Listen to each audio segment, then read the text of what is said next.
friends, on very much special demand, I am going to make this video in easy language. Okay, so today we are going to study cell membrane and plasma membrane, the common name. And इस chapter का ये particular part सबसे important part है because cell membrane का structure और उसके across जो transportation होता है that is the most important and difficult thing to understand. उसको हम इजी लैंग्वेज में आज करने वाले हैं. So welcome for this class and let us start this class today.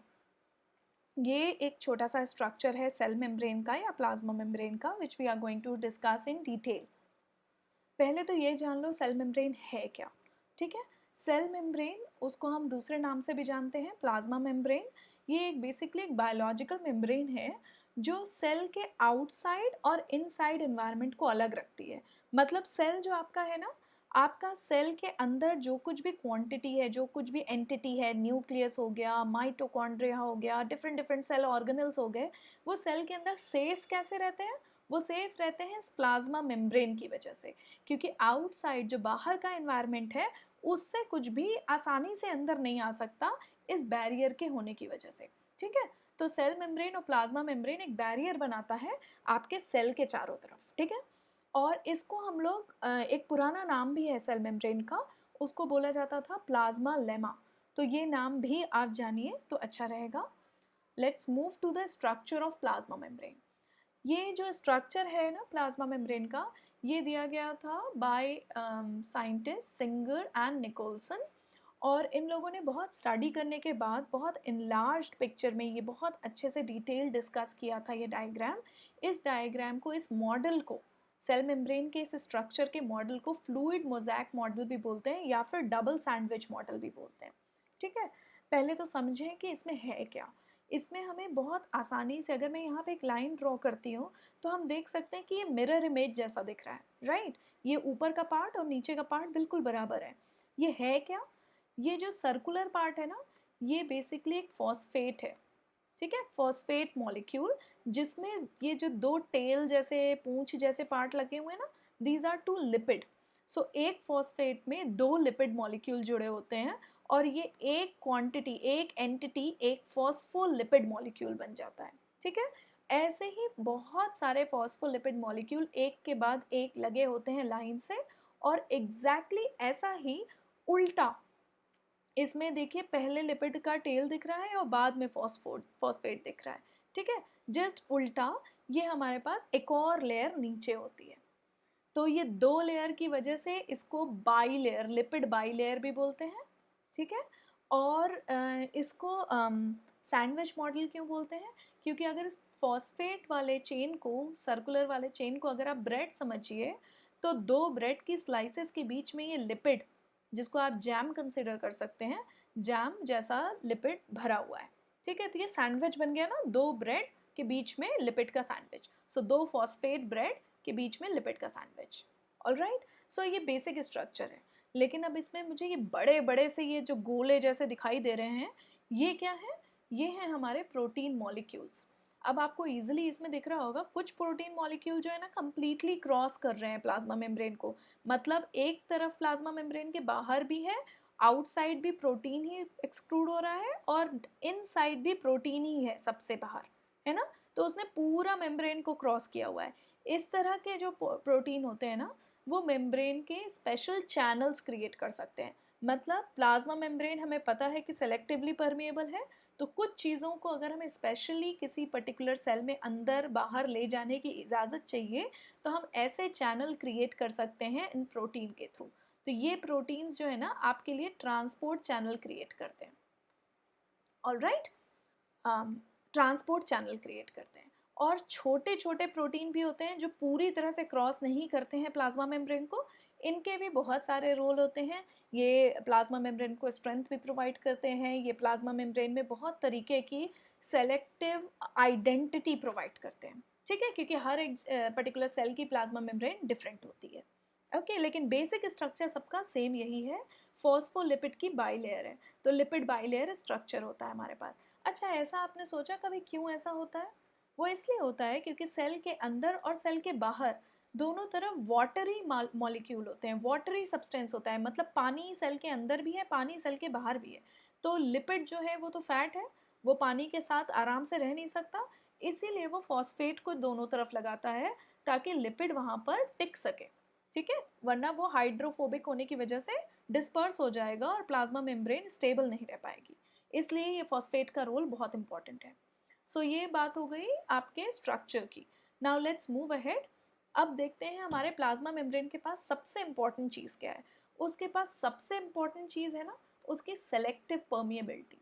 अब ये सेलेक्टिव परमिएबिलिटी क्या होती है? परमिएबिलिटी मतलब कि किसी भी चीज़ का अक्रॉस जाने की परमिशन, ठीक है, कोई भी चीज़ जो सेल के अक्रॉस जा सकती है उसकी परमिशन। एंड सेलेक्टिव का मतलब तो क्लियर ही है, जो सिलेक्शन के बाद ही जाएगी। दैट मीन्स आपकी जो सेल मेम्ब्रेन है वो हर एक चीज़ को अंदर बाहर नहीं जाने देती, वो कुछ ही स्पेशल सब्सटेंसेस को एंट्री और एग्जिट अलाउ करती है, ठीक है, कुछ सेलेक्टेड मटेरियल ही सेल के बाहर और अंदर जा सकते हैं, ठीक है। अब इसकी बात हम जब करें तो उस पर्टिकुलर सामान जो कि हमारा मटेरियल जो हमारे सेल के अक्रॉस जा सकता है वो 3 कैटेगरी में आ सकता है। एक कैटेगरी जो कि फ्रीली सेल के अराउंड मूव कर सकती है, जिसको सेल मेम्ब्रेन कभी नहीं रोकती, वो कभी भी सेल के अंदर बाहर आराम से जा सकता है। इसका एक एग्जाम्पल है आपका वाटर। दूसरा, जो सेल मेम्ब्रेन के बाहर अंदर जा सकता है लेकिन उसको थोड़ी असिस्टेंस चाहिए, असिस्टेंस लाइक जैसे आपका प्रोटीन चैनल था या तो उसकी ज़रूरत हो, या फिर किसी स्पेशल मॉलिक्यूल जिसके साथ वो बाइंड होकर अंदर बाहर कर सके, ऐसा। और कुछ चीज़ें जो किसी भी हाल में सेल मेम्ब्रेन को क्रॉस नहीं कर सकती। तो ये 3 कैटेगरी होती है चीज़ों की जो सेल मेम्ब्रेन के अंदर बाहर जा सकती है। नेक्स्ट हम देखेंगे एडवांटेज क्या क्या है सेलेक्टिव परमिएबिलिटी के। देखो, सेलेक्टिव परमिएबिलिटी होने की वजह से आपका सेल डिसाइड कर सकता है कि यूजफुल चीज़ें अंदर आ जाएं, ठीक है। और मेटाबॉलिक इंटरमीडिएट, जैसे कि अगर ग्लूकोज को डाइजेस्ट कर रहे हैं, ग्लूकोज को ब्रेक डाउन कर रहे हैं, तो उसके बीच में बहुत सारे सब्सटेंसेस बनेंगे ना इंटरमीडिएट, वो सेल के बाहर निकल गए तो हमारा डाइजेशन कंप्लीट नहीं होगा।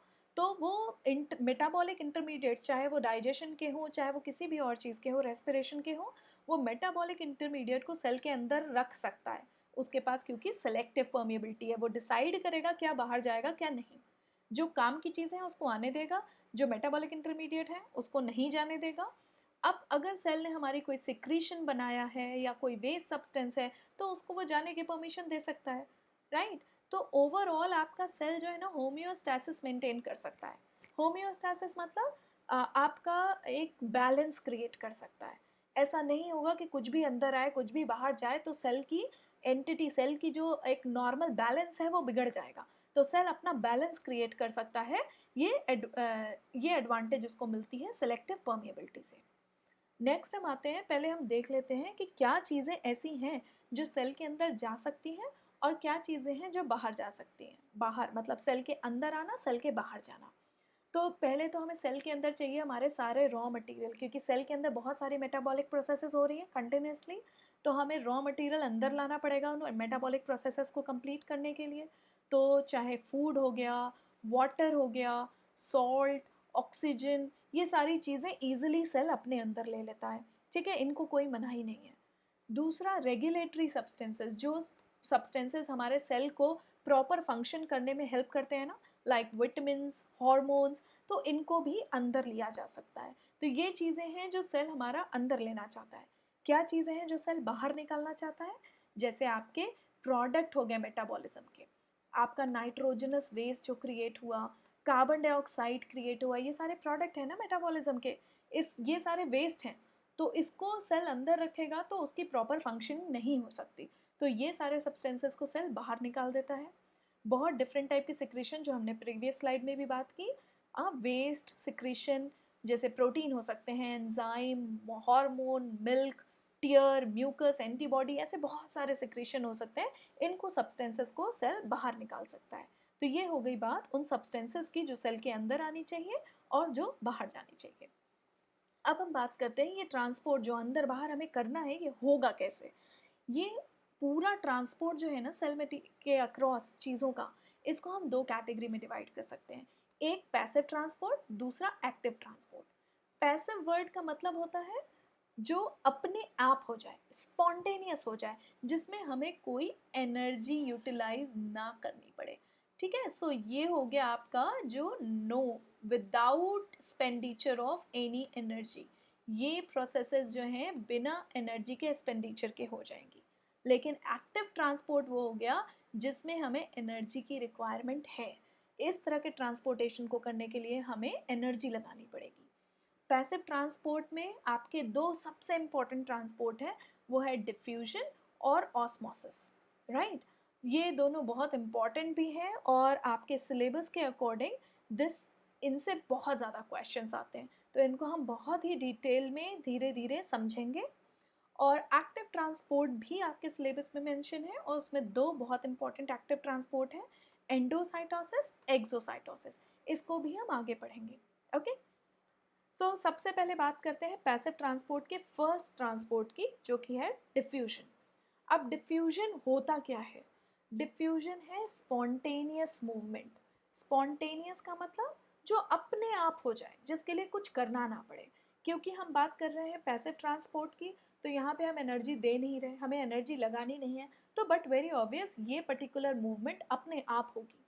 ठीक है, ये रैंडम मूवमेंट है, इसमें बहुत सिलेक्शन नहीं है। जिस चीज़ की क्वांटिटी के हिसाब से ग्रेडियंट बनेगा उसकी मूवमेंट हो जाएगी। सो डिफ्यूजन हो जाता है स्पॉन्टेनियस और random movement of molecules from a region of their higher concentration to lower concentration. यही सबसे इम्पॉर्टेंट पार्ट है जो आपको समझना है। मूवमेंट कभी भी हायर कॉन्सेंट्रेशन टू लोअर की तरफ होगा, मतलब जहाँ पे ज़्यादा मॉलिक्यूल है वहाँ से वो मूव करेंगे उस तरफ जहाँ कम मॉलिक्यूल है। क्यों? ताकि कॉन्सेंट्रेशन दोनों तरफ बराबर हो जाए। तो हमें क्या अचीव करना है? हमें एक यूनिफॉर्म कॉन्सेंट्रेशन अचीव करना है दोनों तरफ। ये जो हाई टू लो की तरफ मूवमेंट है, इसको आप याद रखिएगा, ये आपके बहुत काम आएगा। हर बार आपको हाई टू लो की तरफ ही मूवमेंट देखनी है। तो मैं फिर से बता रही हूँ आपको, the diffusion is spontaneous or random movement of molecule from a region of their higher concentration towards region of their lower concentration until a uniform concentration is achieved on both sides. Alright, इसके example क्या हो सकते हैं? इसके example है movement of CO2, oxygen across the cell. क्यों हम ये बोल रहे हैं? क्योंकि हम ज़्यादातर सेल्यूलर ट्रांसपोर्टेशन की बात कर रहे हैं। We are studying chapter fundamental unit of life. Okay, अब अब्जॉर्ब, और दूसरा डिफ्यूजन हमें दिख सकता है absorption of various nutrient by your intestinal cells. जब आपके इंटेस्टाइन में डाइजेशन होता है तो जो अब्जॉर्प्शन होता है फर्दर, वो भी डिफ्यूजन के लॉ को फॉलो करता है। चलिए डिफ्यूजन समझते हैं। अब देखिए, ये पहली पिक्चर है, इसमें अगर मैं इसको बोलूँ कि ये एक सेपरेटेड है किसी भी चीज़ से, सेमी परमिएबल मेम्ब्रेन से ही अगर सेपरेटेड है, ये अगर ए पार्ट है मेरे बीकर का या बॉक्स का और ये बी पार्ट है, तो आप क्लियरली देख के मुझे बता सकते हैं कि सोल्यूट, ये रेड कलर जो पार्टिकल हैं ये सोल्यूट को रिप्रेजेंट कर रहे हैं। कहाँ पे सोल्यूट ज़्यादा है? बट वेरी ऑब्वियस, ए में सोल्यूट ज़्यादा है और बी में कम है। तो क्या होगा? अगेन मूवमेंट कहाँ से कहाँ होनी है? Higher to lower. तो ये movement higher to lower start हो जाएगी। हायर टू लोअर स्टार्ट हो जाएगी और कब तक होती रहेगी? जब तक एक इक्विलिब्रियम रीच ना हो जाए, मतलब दोनों तरफ मॉलिक्यूल की क्वांटिटी बराबर ना हो जाए। This is simple law of diffusion. The movement of solute particle from its higher concentration towards the lower concentration till the time equilibrium is reached. Okay? अब ये डिफ्यूजन हम ऑक्सीजन और कार्बन डाइऑक्साइड के लिए देख लेते हैं, जो कि सबसे कॉमन है सेल में। सेल मेम्ब्रेन है ये, और ये आपकी सेल है, ये सेल के आउटसाइड का काम एरिया है, राइट। सो सेल के अंदर आपने, क्योंकि अंदर बहुत सारे मेटाबॉलिक प्रोसेसेस हो रहे हैं, तो सेल के अंदर CO2 की कॉन्सेंट्रेशन कभी भी हाई हो जाएगी, राइट। और बाहर, क्योंकि ब्लड वेसल्स बाहर हैं जो कि लेकर आ रही होती हैं ऑक्सीजन, तो ऑक्सीजन की हाई कॉन्सेंट्रेशन हमें सेल के बाहर मिलती है, राइट। सो ऑक्सीजन बाहर ज़्यादा है तो ऑक्सीजन अंदर कम है, तो अगेन मूवमेंट किधर से होगी? High to low. तो ऑक्सीजन अंदर मूव करने शुरू करेगा। सो ऑक्सीजन अपना हायर कॉन्सेंट्रेशन से लोअर कॉन्सेंट्रेशन की तरफ जाएगा। दैट मीन्स सिंपल डिफ्यूजन से ऑक्सीजन सेल के बाहर जो था वो सेल के अंदर आ जाएगा। और सिंपल वही सेम लॉ पे, क्योंकि CO2 की कॉन्सेंट्रेशन हाई है बाहर, सॉरी सेल के अंदर in comparison to outside, so same वही डिफ्यूजन के सिंपल लॉ से high concentration of CO2 will move towards low concentration of CO2 और इस सिंपल डिफ्यूजन की वजह से CO2 सेल के बाहर चला जाएगा, right? So O2 is also moving from high to low concentration और CO2 is also moving from high to low concentration. बस अंतर क्या है, बस डिफरेंस ये है कि ऑक्सीजन की हाई कॉन्सेंट्रेशन बाहर है वाइल कार्बन डाइऑक्साइड की हाई कॉन्सेंट्रेशन सेल के अंदर है। तो ऑक्सीजन अंदर आएगा और कार्बन डाइऑक्साइड बाहर चला जाएगा। This is simple diffusion. Now let us move towards a special case of diffusion which we call as osmosis. Osmosis जो है ना वो कुछ डिफरेंट नहीं है, लेकिन वो थोड़ा स्पेशल टाइप का डिफ्यूजन है। दो चीज़ें हमें याद रखनी होंगी ऑस्मोसिस के लिए जो उसको डिफ्यूजन से डिफरेंट कराती हैं, डिफ्यूजन से अलग कराती हैं। एक, यहाँ पर भी डिफ्यूजन होगा लेकिन हमारे किस मॉलिक्यूल का होगा, वाटर। हमारा जब हमने डिफ्यूजन की बात की थी तो उसमें हम सोल्यूट पार्टिकल का मूवमेंट देख रहे थे, यानी कि अगर हम कोई सोल्यूशन लेते हैं उसमें सॉल्ट या शुगर पड़ा है तो वो सॉल्ट या शुगर मॉलिक्यूल डायरेक्टली मूव कर सकते हैं। लेकिन अगर हम ऑस्मोसिस की बात करते हैं तो उस सोल्यूशन में से सॉल्ट और शुगर मूव नहीं करेंगे, इंस्टेड उसका सॉल्वेंट जो कि वाटर है वो मूव करेगा। तो पहली बात हो गई कि मूवमेंट हम वाटर की देखेंगे। दूसरी बात क्या होगी, दूसरी बात होगी ये सेमी परमिएबल मेम्ब्रेन के अक्रॉस देखेंगे। देखो डिफ्यूजन के लिए हमें सेमी परमिएबल मेम्ब्रेन की नेसेसिटी नहीं है। हमने ऑक्सीजन एंड कार्बन डाइऑक्साइड का मूवमेंट देखा सेमी परमिएबल मेम्ब्रेन के अक्रॉस, राइट, क्योंकि हमने सेल के अक्रॉस देखा। लेकिन ऐसा ज़रूरी नहीं है कि डिफ्यूजन के लिए एक प्लाज्मा मेम्ब्रेन या सेल मेम्ब्रेन हो ही, राइट। अगर आपने कमरे के एक कॉर्नर में स्प्रे किया परफ्यूम तो वो पूरे कमरे में फैल जाता है, राइट। वहाँ पर कोई सेमी परमिएबल मेम्ब्रेन नहीं है लेकिन फिर भी वो फैल जाता है। क्यों फैल जाता है, वो सिंपल लॉ डिफ्यूजन का फॉलो करता है। उस कॉर्नर में ज़्यादा कॉन्सेंट्रेशन है आपके परफ्यूम का, वो फैल जाएगा जब तक पूरे कमरे में कॉन्सेंट्रेशन बराबर ना हो जाए।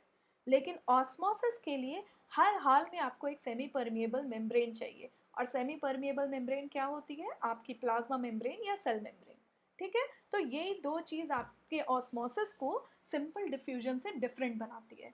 एक, यहाँ पे मूवमेंट सॉल्वेंट का होगा यानी वाटर मॉलिक्यूल का होगा, और दूसरा यहाँ पे movement across a semi permeable membrane होगा। दैट मीन्स एक सेल मेम्ब्रेन होना बहुत बहुत ज़रूरी है, ओके। अब ये पॉइंट हमने ऑलरेडी कवर कर लिया कि मूवमेंट जो है सॉल्वेंट का होगा, वाटर का होगा।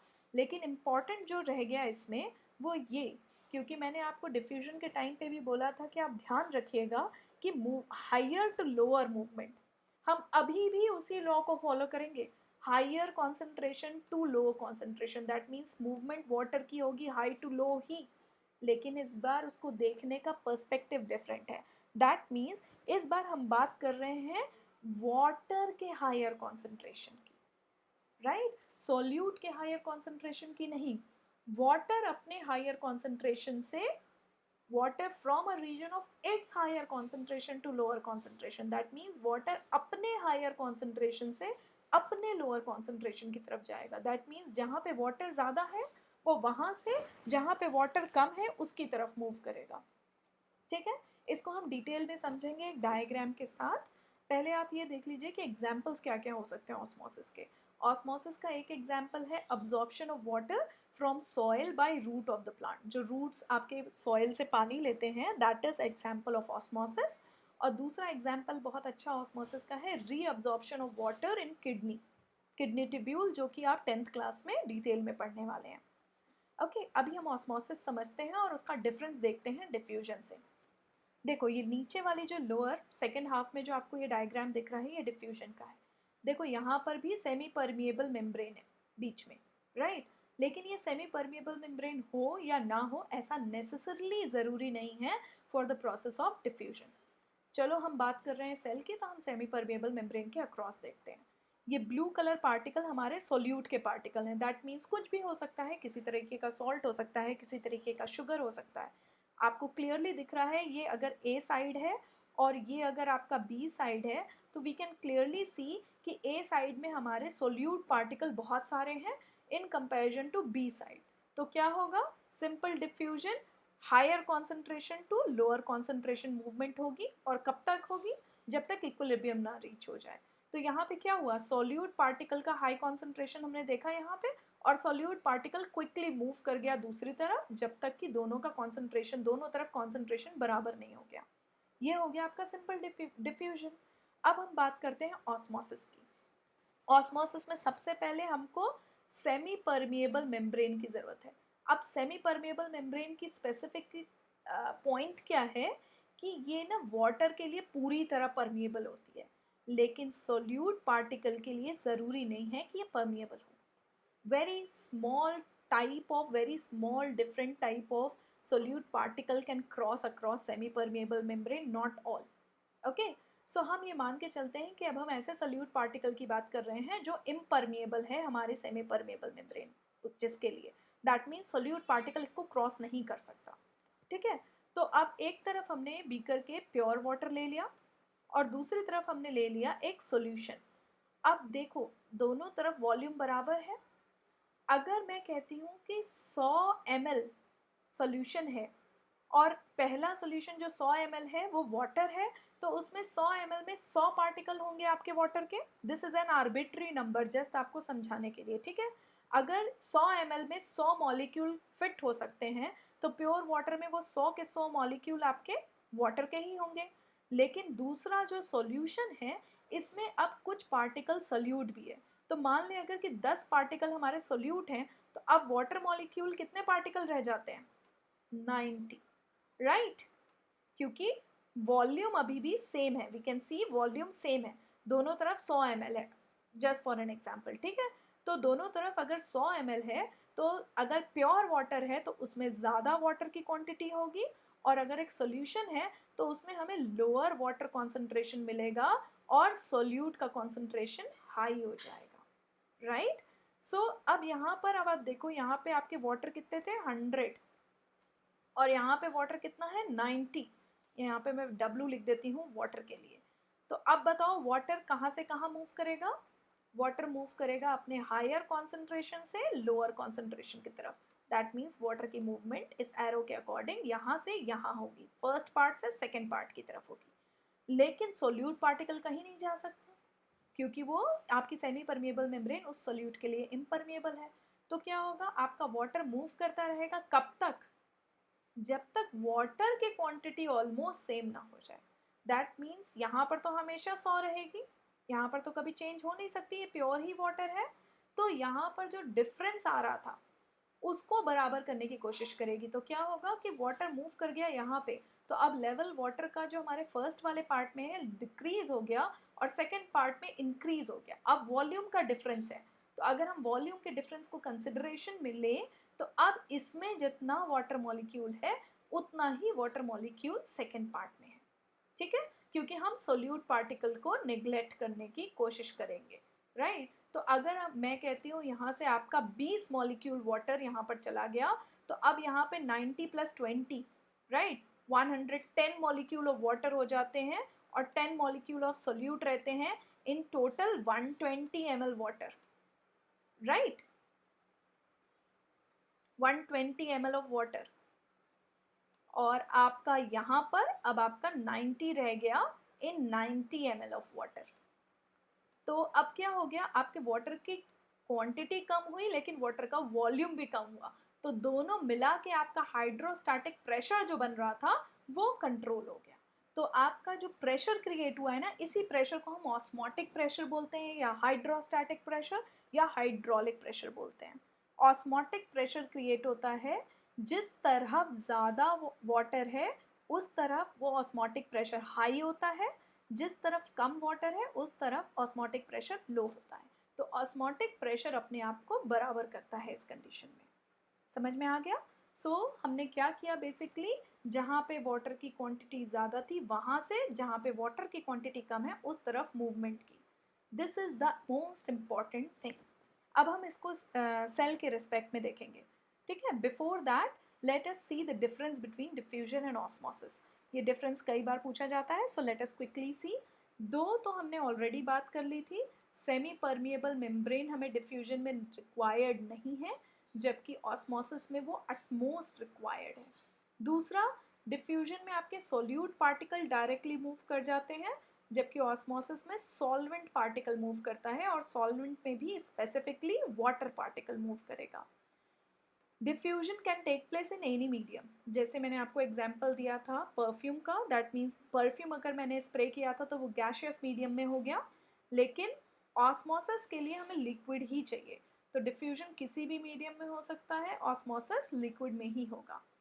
यहाँ पे डिफ्यूजन में कॉन्सेंट्रेशन ग्रेडियंट बराबर हो जाएगा, लेकिन यहाँ पे कॉन्सेंट्रेशन ग्रेडियंट ज़रूरी नहीं है बराबर हो, बल्कि क्या बराबर होगा, आपका हाइड्रोलिक प्रेशर या फिर ऑस्मोटिक प्रेशर बराबर होगा। ओके, अब हम बात करते हैं in terms of with respect to your cell.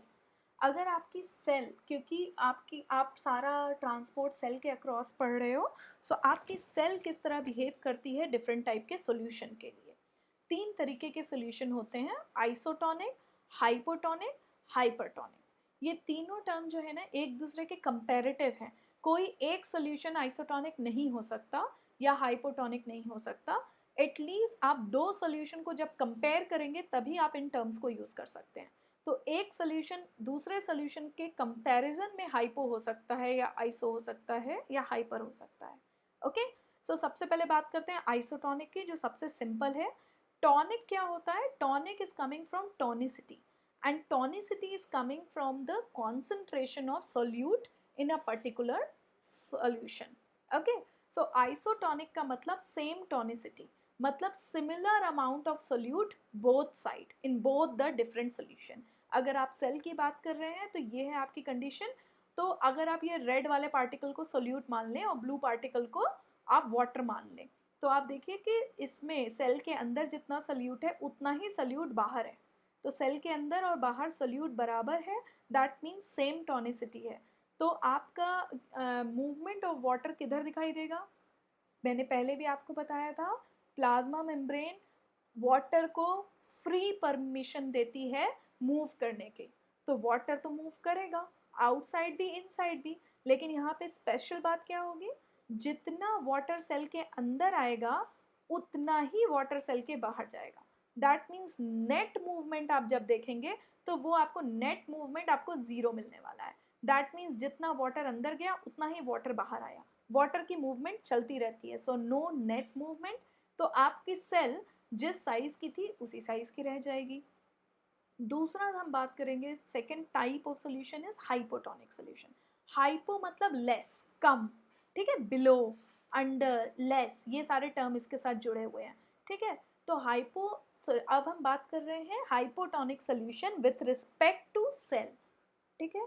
That means अगर कोई सेल है तो उसके बाहर जो सोल्यूशन है वो हाइपोटोनिक है, उसका मतलब उसकी टोनिसिटी लेस है, कम है, उसके अंदर लेस सोल्यूट है। ये जो है कंडीशन, ये देखिए आप, रेड कलर के मॉलिक्यूल्स आपको सेल के अंदर ज़्यादा दिख रहे हैं, दैट मीन्स सोल्यूट आपके सेल के अंदर ज़्यादा है, तो water molecule, blue molecules are less. Cell के अंदर सोल्यूट ज़्यादा है, वाटर कम है, और बाहर सेल के वाटर ज़्यादा है और सोल्यूट कम है। दैट मीन्स कि बाहर जो सोल्यूशन है वो सेल के कंपैरिजन में हाइपोटोनिक सोल्यूशन है, ठीक है। हाइपोटोनिक सोल्यूशन का मतलब उसके पास कम सोल्यूट है और ज़्यादा वाटर है। ये बात हमने पहले स्लाइड में भी देख ली थी कि जब सोल्यूट पार्टिकल मिक्स होते हैं तो वो वाटर की क्वांटिटी को कम ज़्यादा कर लेते हैं, राइट। सो एक ही अमाउंट का, अगर एक ही वॉल्यूम हम लेके चलेंगे तो अगर तो उस कंडीशन में अगर सोल्यूट कम है सेम वॉल्यूम में तो वाइस वर्सा वाटर का वॉल्यूम ज़्यादा हो जाता है, ठीक है। दैट मीन्स बाहर का सोल्यूशन जो हाइपोटोनिक है उसमें सोल्यूट कम है और वाटर ज़्यादा है। इसको दूसरा टर्म भी यूज़ कर सकते हैं, डाइल्यूट। दैट मीन्स बाहर का जो सोल्यूशन है जिसमें सेल है हमारी, वो बाहर का सोल्यूशन डाइल्यूटेड सोल्यूशन है, उसके अंदर कम सोल्यूट है और ज़्यादा वाटर है। अब इस ऐसी सिचुएशन में क्या होगा, वाटर की मूवमेंट होनी है, और वाटर की मूवमेंट फिर से मैं बोल रही हूँ अपने हायर कॉन्सेंट्रेशन से अपने लोअर कॉन्सेंट्रेशन की तरफ होगी। तो वाटर की कॉन्सेंट्रेशन कहाँ पे हाई है, बाहर, और वाटर की कॉन्सेंट्रेशन कहाँ पे लो है, अंदर। तो अब क्या होगा, बाहर से अंदर की तरफ वाटर आएगा, बाहर से अंदर की तरफ ज़्यादा वाटर आएगा, और प्लाज्मा मेम्ब्रेन फ्री है तो वो सेल को बाहर भी पानी जाने देगी, वो तो रोकेगी नहीं, तो लेकिन यहाँ पे हम हाइपोटोनिक कंडीशन में कैसे देखेंगे, जज करेंगे, हम ऐसे जज करेंगे जितना वाटर सेल के अंदर आएगा उससे कम वाटर सेल के बाहर जाएगा। तो नेट मूवमेंट में क्या हुआ, water will come inside the cell.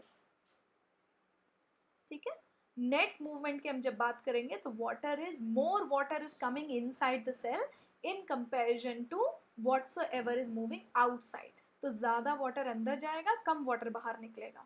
So result क्या होगा, सेल के अंदर पानी आ रहा है तो सेल फूल जाएगी, स्वॉल हो जाएगी, right. So cell will swell. This will happen in hypotonic situation. इसका जस्ट ऑपोजिट होता है थर्ड टाइप के सॉल्यूशन में, जिसको हम कहते हैं हाइपरटोनिक सॉल्यूशन। हाइपर नाम से ही समझ में आता है बहुत ज़्यादा, हाइपर है ये आदमी, दैट मीन्स बहुत गुस्सा करता है। तो हाइपर वर्ड के साथ में ज़्यादा, अबव, ओवरली जुड़े हुए हैं। ठीक है, तो हाइपरटोनिक, तो सेल अगर आपकी हाइपरटोनिक सोल्यूशन में रखी हुई है, दैट मीन्स जो सोल्यूशन सेल के बाहर है उसकी टॉनिसिटी ज़्यादा है। टॉनिसिटी ज़्यादा है मतलब उसके अंदर ज़्यादा सोल्यूट है, और अगर ज़्यादा सोल्यूट होंगे तो वाइस वर्सा वाटर कम हो जाएगा, राइट। तो आप इसको देखो, ये सिचुएशन, रेड कलर के जो सोल्यूट पार्टिकल हैं वो कहाँ ज़्यादा है, सेल के बाहर ज़्यादा है और सेल के अंदर कम है। अगर सेल के अंदर कम है सोल्यूट पार्टिकल तो वाटर मॉलिक्यूल जो ब्लू कलर के पार्टिकल हैं वो सेल के अंदर ज़्यादा हो जाएंगे इन कंपैरिजन टू बाहर। दैट मीन्स हाइपरटोनिक सोल्यूशन में ज़्यादा सोल्यूट पार्टिकल है और कम वाटर है। ठीक है, और इन कंपैरिजन टू सेल, अब बाहर हमारे पास वाटर कम है और सोल्यूट ज़्यादा है और सेल के अंदर वाटर ज़्यादा है, तो क्या होगा, अगेन सेम लॉ, ज़्यादा से कम की तरफ सेल में से वाटर जो है अपने ज़्यादा कॉन्सेंट्रेशन से कम कॉन्सेंट्रेशन की तरफ मूव करेगा। That means the water is going to this time come outside the cell. So both movement will occur, cell के अंदर भी आएगा वाटर, सेल के बाहर भी जाएगा वाटर, लेकिन ज़्यादा वाटर सेल के बाहर जाएगा और कम वाटर सेल के अंदर आएगा। दैट मीन्स अल्टीमेट रिजल्ट क्या होगा, water will move outside the cell, right, water will move outside the cell. अब सेल में से मैं सारा वाटर निकाल दूंगी तो मेरे सेल की सिचुएशन क्या हो जाएगी, ऐसी, वो श्रिंक कर जाएगा, सिकुड़ जाएगा, राइट। सो अब हम इसको डिटेल में डिस्कस करेंगे, बिहेवियर सेल का, जब भी हम उसको डिफरेंट टाइप के सॉल्यूशन में रखते हैं। तो अभी पहले तो ये समझना होगा इसमें कि सेल जो है हमारी, कभी भी किसी भी सेल में बायोलॉजिकल मॉलिक्यूल्स होते हैं। किसी भी सेल में प्योर वाटर फिल्ड नहीं होता, उसके अंदर बहुत सारे बायोलॉजिकल मॉलिक्यूल हैं, तो बहुत सारी शुगर, सॉल्ट भी मिक्स होंगी। तो always inside a cell there is a solution. ठीक है, अब उस सोल्यूशन के कॉन्सेंट्रेशन के कंपैरिजन में बाहर का कॉन्सेंट्रेशन कैसा है, उसके बेसिस पे डिपेंड होगा कि वाटर विल कम इन और out. So water may move in और out in the cell depending upon the tonicity और कॉन्सेंट्रेशन, राइट। पहली situation isotonic solution. Isotonic solution सबसे सिंपल, मतलब वॉट सोल्यूट की कॉन्सेंट्रेशन और वाटर की कॉन्सेंट्रेशन दोनों तरफ बराबर है। तो सेल मेम्ब्रेन जो है वाटर के लिए परमिएबल है, तो same amount of water will come in, same amount of water will go out, resulting in no change in the shape of cell. So no net movement of water will be observed, और cell में जो है same size की रह जाएगी। तो water molecule का, क्योंकि कॉन्सेंट्रेशन ग्रेडियंट जो है दोनों तरफ बिल्कुल सेम है, ऑलराइट। तो आपकी चाहे एनिमल सेल हो चाहे प्लांट सेल हो, वो नॉर्मल सिचुएशन में रहेगी जब वो आइसोटोनिक सोल्यूशन में रखी गई है। दूसरी सिचुएशन जो हमने डिस्कस की थी हाइपोटोनिक सोल्यूशन। हाइपोटोनिक सोल्यूशन का मतलब बाहर क्या होगा, बाहर होगा लेस सोल्यूट। लेस सोल्यूट का मतलब क्या हो गया, more water, right. Less solute, more water, ठीक है। सो ज्यादा वाटर बाहर है, लेस वाटर अंदर है, तो क्या होगा, ज्यादा वाटर से लेस वाटर की तरफ मूवमेंट होगी, तो मूवमेंट आपकी अंदर की तरफ होने लगेगी, राइट।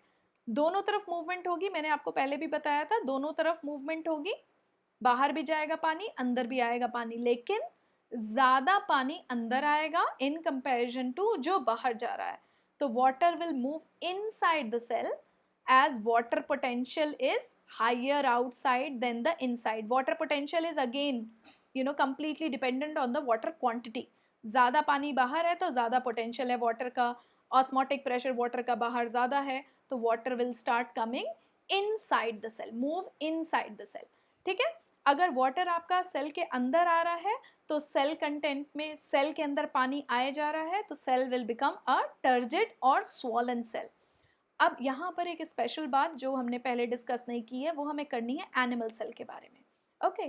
प्लांट सेल में हमें पता है सेल मेम्ब्रेन के बाहर एक और रिजिड कंपोनेंट होता है जिसको हम बोलते हैं cell wall. Now cell wall is rigid. So ये सेल वॉल क्या करता है ना, ये सेल मेम्ब्रेन को, सेल को अपना शेप बनाए रखने के लिए हेल्प करता है. दैट मीन्स पानी अंदर आ रहा है, सेल स्वेल कर रही है, टर्जिड कर रही है, लेकिन स्टिल वो अपना शेप होल्ड करेगी. लेकिन एनिमल सेल की अगर हम बात करें तो एनिमल सेल में भी नो कोई सेल वॉल नहीं होती है. दैट मीन्स उसके पास बाहर कोई रिजिड प्रोटेक्टिव कवरिंग नहीं है. तो क्या होगा ऐसी सिचुएशन में, क्योंकि सेल वॉल एब्सेंट है, एनिमल सेल कैन बर्स्ट. ठीक है. सो हाइपोटोनिक सोल्यूशन में अगर आपकी सेल रखी गई है और वो एनिमल सेल है तो वो बर्स्ट हो सकती है. Right. Third situation hypertonic solution. Hypertonic solution ठीक उसका उल्टा, दैट मीन्स बाहर का सोल्यूशन हाइपर है. हाइपर है मतलब ज़्यादा सोल्यूट है. Solute is going to be higher. So more solute, high solute, and obviously vice versa less water. अगर लेस वाटर यहाँ है तो in comparison more water will be inside the cell. Right. अगर more water inside the cell है तो again simple law follow होगा. That means ज़्यादा से कम की तरफ वाटर मूव करेगा. So water will start coming out of the cell. ठीक है. अभी भी वही सिचुएशन, दोनों तरफ मूवमेंट हम देखेंगे वाटर का, बाहर भी जाएगा अंदर भी जाएगा, लेकिन जितना वाटर बाहर निकलेगा वो ज़्यादा क्वांटिटी होगी इन कंपैरिजन टू जो अंदर आया. तो बेसिकली आपका water move out of the cell होगा क्योंकि वाटर पोटेंशियल इस बार हायर है inside the cell. Osmotic pressure higher है इनसाइड द सेल क्योंकि क्वांटिटी वाटर की सेल के अंदर ज़्यादा है. तो सेल से अगर पानी हम निकालते जाएंगे तो कैसी सिचुएशन होगी, सेल विल श्रिंक. जो डिफरेंस है आपका एक ग्रेप में और आपके रेजिन में. Grape is a turgid cell while a raisin या किशमिश जो है वो श्रंकन है. ठीक है. तो यही डिफरेंस आएगा, आपके सेल में से पानी निकलना शुरू हो जाएगा और सेल विल बिकम फ्लैसिड. यहाँ पे एक और चीज़ समझने वाली है, जब ये सिचुएशन स्टार्ट होगी, जब ये पानी बाहर निकलना शुरू होगा तो उस समय सेल थोड़ी सी श्रिंक होगी. उस सिचुएशन को हम बोलते हैं फ्लैसिड. लेकिन अगर ये कंडीशन कंटिन्यूसली बनी रहे, बहुत ही ज़्यादा कॉन्सेंट्रेटेड सोल्यूशन में आपने सेल को रख दिया, आप एक ग्रेप का एक ग्रेप ले लो, आप एक अंगूर का दाना ले लो और उसको आप बहुत ही सारा सॉल्ट घोल के एक पानी बना लो और उस सोल्यूशन में इसको रख दो रात भर के लिए. सुबह आप देखेंगे कि बिल्कुल ही सिकुड़ी हुई सी आपका ग्रेप का सीड आपको दिखाई देगा, बिल्कुल श्रंकन. तो वो सिचुएशन होती है प्लाज्मोलाइज सिचुएशन. प्लाज्मोलाइज सिचुएशन क्या होती है, ऐसे हम जानते हैं प्लांट सेल के साथ ये ज़्यादातर फिनोमिना दिखता है और प्लांट सेल में सेल वॉल जो है सेल मेम्ब्रेन के साथ लगी हुई होती है. लेकिन अब तेज़ी से जब वाटर बाहर निकलता है तो सेल मेम्ब्रेन जो है सेल वॉल को छोड़ देती है और एक तरफ इकट्ठी हो जाती है, सेल के कंटेंट एक तरफ आ जाते हैं. तो the cell content will come together at a particular place, एक कॉर्नर में आ जाते हैं और उस सिचुएशन को हम बोलते हैं प्लाज्मोलाइज सिचुएशन. बिल्कुल ही ज़्यादा श्रिंकिंग हो चुकी है. अब प्लाज्मोलाइज सिचुएशन में, जिसको हम सेल रिंकल भी बोलते हैं, इसमें एक और स्टेज आती है जिसको हम बोलते हैं इंसिपिएंट प्लाज्मोलिसिस. उसका मतलब है जब सेल में से सारा पानी बाहर निकल गया तो सेल की डेथ हो जाती है. दैट मीन्स आप उस प्लाज्मोलाइज सेल को वापस से फ्रेश वाटर में डालोगे तो वो वापस से पानी नहीं लेगा और अपने उसी डेड सिचुएशन में रहेगा. उसको हम बोलते हैं इंसिपिएंट प्लाज्मोलिसिस. और ये जो बाकी सिचुएशन है ना, नॉर्मल प्लाज्मोलाइज और फ्लैसिड, ऐसे सिचुएशन में आप सेल को निकाल के वापस फ्रेश वाटर में डालोगे तो वो वापस से पानी लेके वापस टर्जिड हो जाएगा. ठीक है. सो ये 3 सिचुएशन थी आपकी ऑस्मोसिस की in comparison to different solution in 3 different type of solution for cell. Okay, अब हम बात करते हैं एक्टिव ट्रांसपोर्ट की। डिफ्यूजन और ऑस्मोसिस पैसिव ट्रांसपोर्ट था, हमने कोई एनर्जी इसमें स्पेंड नहीं की, अपने आप एक वाटर पोटेंशियल बनता है, जो ग्रेडियंट बनता है उसके अकॉर्डिंग वाटर मूव कर रहा है। अब बात करते हैं एक्टिव ट्रांसपोर्ट की, जिसमें हम एनर्जी यूज करते हैं। तो उसमें सबसे पहला एग्जाम्पल है एंडोसाइटोसिस। क्या हो रहा है इसके नाम में ही क्लियर है। Endo means inside, cyto means cell, मतलब वो मूवमेंट जो सेल के अंदर हो रही है उसको हम एंडोसाइटोसिस कहते हैं। सॉलिड सब्सटेंस अगर सेल के अंदर आ रहा है तो उसका दूसरा नाम भी है फैगोसाइटोसिस। ठीक है, अब ये बहुत कॉमनली ये फिनोमेना हमको दिखता है सिंगल सेलुलर ऑर्गेनिज्म अमीबा में। अमीबा जैसे ही अपना फूड डिटेक्ट करता है वो क्या करता है, अपना स्यूडोपोडिया उसकी तरफ ग्रो करना शुरू करता है। जैसे ही स्यूडोपोडिया से जो वो एक वैक्यूल बना रहा है, स्यूडोपोडिया का जो एक आर्क बना रहा है, उसके अंदर फूड जैसे ही पहुंचा, वो ये स्यूडोपोडिया तेजी से ग्रो करके एक दूसरे को आपस में चिपका लेता है ऐसे, और एक क्लोज्ड वैक्यूल अंदर बन जाती है। ठीक है, ये क्लोज्ड वैक्यूल जो है फूड वैक्यूल बनती है। अब देखो क्या हुआ, इस सिचुएशन से इस सिचुएशन में ये सॉलिड फूड पार्टिकल सेल के बाहर था, अब ये सेल के अंदर है। तो यही सिचुएशन जो है जिससे सेल के अंदर चीज चली जाए, इसको हम बोलते हैं एंडोसाइटोसिस। दूसरा टाइप का मूवमेंट होता है एक्सोसाइटोसिस। नाम से ही क्लियर है, जस्ट ऑपोजिट। एक्सो मीन्स वो मूवमेंट जो कि सेल के बाहर होगा, साइटो मीन्स सेल। सो सेल के बाहर निकालने की प्रोसेस को हम एक्सोसाइटोसिस बोलेंगे। इसमें भी एनर्जी यूज होती है। ये आपके सेल में बहुत कॉमनली दिखता है। आपके सेल में बहुत डिफरेंट टाइप की एक्सोसाइटिक वेसाइकल्स बनती है। जैसे आपकी सेल को स्वेट बाहर निकालना है, आपकी सेल को ऑयल बाहर निकालना है, आपकी सेल को हार्मोन्स बाहर निकालने हैं। ऐसे सिचुएशन में ये जो छोटी छोटी वेसाइकल बनती है, ये वेसाइकल आती है पेरिफेरी की तरफ, और सेल मेम्ब्रेन में उस वेसाइकल की मेम्ब्रेन फ्यूज हो जाती है। जैसे ही वो फ्यूज होती है, ये सेल का कंटेंट बाहर निकल जाता है। तो बाहर, अंदर से बाहर निकल गया, तो इस मूवमेंट को हम बोलते हैं एक्सोसाइटोसिस। ठीक है, सो ये दोनों तरीके के एंडोसाइटोसिस, एक्सोसाइटोसिस एनर्जी यूटिलाइज करते हैं, तो इसलिए एक्टिव ट्रांसपोर्ट हो जाते हैं। सो ये पूरा आपका कंप्लीट हो गया टॉपिक, जिसमें हमने कवर किया cell membrane and different type of movement across cell membrane. Please do like and share and subscribe to my channel, and also in comment section write down and let me know कि आपको ये आज का session कैसा लगा। और अगर अभी भी कोई डिफ़िकल्टी है, कुछ भी अंडरस्टैंडिंग में डिफ़िकल्टी है, मुझे बताइए, मैं आपको फर्दर वीडियो बनाकर हेल्प करूँगी। Thank you so much friends, bye bye for now.